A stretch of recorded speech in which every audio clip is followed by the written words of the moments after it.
ఇప్పుడు కాంగ్రెస్ పార్టీలో నీ పప్పులు ఉడకట్లేదు. అక్కడ బహుజనవాదులు తరిమిరు. అన్ని అంగీనెక్కర సిద్ధాంతం పోయింది.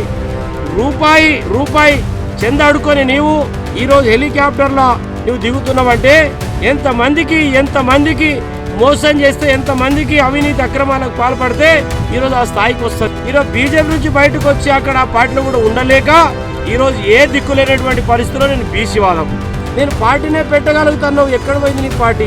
7200 ఎక్కడ పోయింది? అంగిలాగ్ సిద్ధాంతం ఎక్కడ పోయింది? బహుజన వాదం ఎక్కడ పోయింది?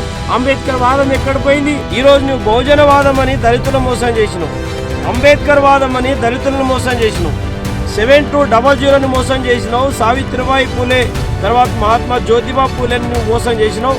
ఈరోజు ముఖ్యంగా ఫార్చునర్ కార్లు తిరుగుతా ఉన్నావు. మరి ముఖ్యంగా అంటే నువ్వు బీజేపీలో పోవచ్చు, బహుజనవాదం మోసం చేయొచ్చు, బహుజనవాదం అనొచ్చు, మరి బీజేపీని విమర్శించవచ్చు, ఇప్పుడు కాంగ్రెస్ను విమర్శ చేయొచ్చు, మళ్ళీ కాంగ్రెస్కు నేనే పాట రాసినొచ్చు. తీన్మార్ మల్లన్న అలియాస్ ఊసరవెల్లి ఎట్టి పరిస్థితుల్లో నీ ఊసరవెల్లి మరి ఆ లక్షణాలు, ఆ ఊసరవెల్లి గుణాలు, ఆ ఊసరవెల్లి మరి రంగు మార్చినట్టుగా నువ్వు ఏమన్నాడు అది మారుతానంటే తీన్మార్ మల్లి అలియాస్ ఊసరవెల్లి ఈరోజు నువ్వు బహుజనవాదం అని దళితులను మోసం చేసినావు, అంబేద్కర్ వాదం అని దళితులను మోసం చేసినావు, 7200 మోసం చేసినావు, సావిత్రిబాయి పూలే తర్వాత మహాత్మా జ్యోతిబా పూలేని నువ్వు మోసం చేసినావు. ముఖ్యంగా అనేక వాదాల పేరుతో మోసం చేసినావు. ముఖ్యంగా బహుజనవాదం వంటివి బీజేపీలో చేరితివి. అక్కడ కిషన్ రెడ్డి గారు ఇప్పుడు తెలంగాణ అధ్యక్షులు ఉన్నారు, అక్కడ కూడా రెడ్ల కిందనే పనిచేసినావు, మళ్ళీ రెడ్లకు వ్యతిరేకంగా మాట్లాడుతావు. ఇక్కడ రేవంత్ రెడ్డి ముఖ్యమంత్రి రెడ్డే, తర్వాత అప్పుడు పీసీసీ ఉన్నప్పుడు రెడ్డే, ఆయన కింద నువ్వు పనిచేస్తున్నావు. ముఖ్యంగా గతంలో నువ్వు ఉద్యమంలో బీఆర్ఎస్కు మద్దతు ఇచ్చినావు. వాళ్ళకు కూడా ఎల్మలకు సంబంధించి వాళ్ళ నాయకత్వంలో పనిచేసి వాళ్ళ మోచేతి నీళ్ళు తాగి తెలంగాణ వచ్చిన తర్వాత కేసీఆర్ని వ్యతిరేకంగా మాట్లాడి మీరు అనేకుల ద్వారా లబ్ధి పొందినాం. ఈరోజు తెలంగాణ రాష్ట్రంలో నీకేది మిగిలలేక, నీకేది దొరకక, ఈరోజు పొలిటికల్గా ప్లాట్ఫామ్ లేక, కాంగ్రెస్లో అక్కడ పరిస్థితులు బాగలేక, ఈ బీఆర్ఎస్లో పోవడానికి మొక్కం లేక, ఈరోజు బీజేపీ నుంచి బయటకు వచ్చి అక్కడ ఆ పార్టీలో కూడా ఉండలేక ఈరోజు ఏ దిక్కులేనటువంటి పరిస్థితుల్లో నేను బీసీ వాదం. అసలు నువ్వు 1-2 సార్లు ఎమ్మెల్సీగా నిలబడ్డప్పుడు ఎందుకు బీసీ వాదం గురించి మాట్లాడలేవు? గతం తెలంగాణ ఉద్యమంలో బీసీ గురించి ఎందుకు మాట్లాడలేవు? ముఖ్యంగా తెలంగాణ రాష్ట్రంలో మరి గతంలో 10 ఏళ్ళు కాడ బీఆర్ఎస్ పాలన ఉన్ననాడు బీసీ ముఖ్యమంత్రి కావాలని ఎందుకు అడగలేవు? తర్వాత ఇప్పుడు కాంగ్రెస్ పార్టీ 1 ఇయర్ అయి వచ్చింది, నువ్వు ఎమ్మెల్సీ కాకముందు బీసీ వాదం ఎందుకు మాట్లాడలేవు?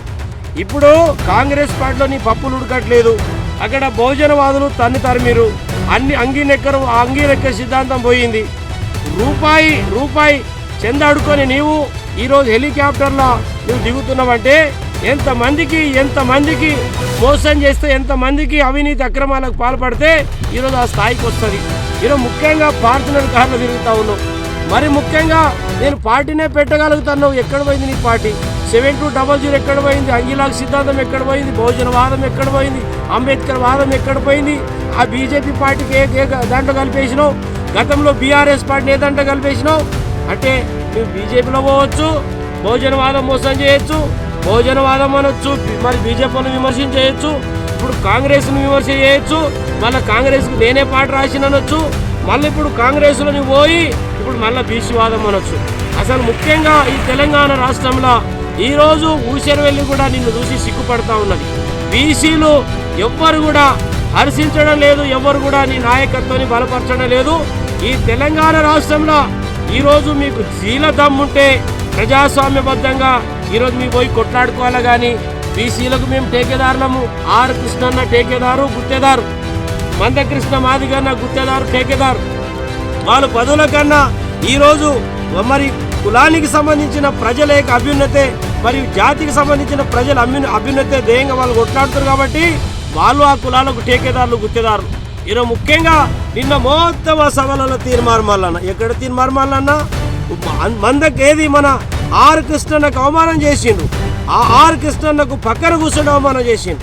ముఖ్యంగా ఈ తెలంగాణ రాష్ట్రంలో కుల మతాలకు అతీతంగా ఈరోజు మరి ప్రజలకు పనిచేసే వాళ్ళను మరి సపోర్ట్ చేస్తారు. కానీ ఈరోజు గంటకొక పార్టీ, పూటకొక పార్టీ, పూటకొక వాదం తీసుకొచ్చేటోళ్లకు ఎవరు కూడా స్వాగతించరు. తెలంగాణ రాష్ట్రంలో తప్పకుండా ఒక దళిత బిడ్డనైనా, ఒక మాదిగ బిడ్డనైనా తెలంగాణ పోలీసు ఉద్యమకారుడుగా తీన్మార్ మల్లన్న విషయంలో దాదాపుగా 1000 వీడియోలు పెడతా.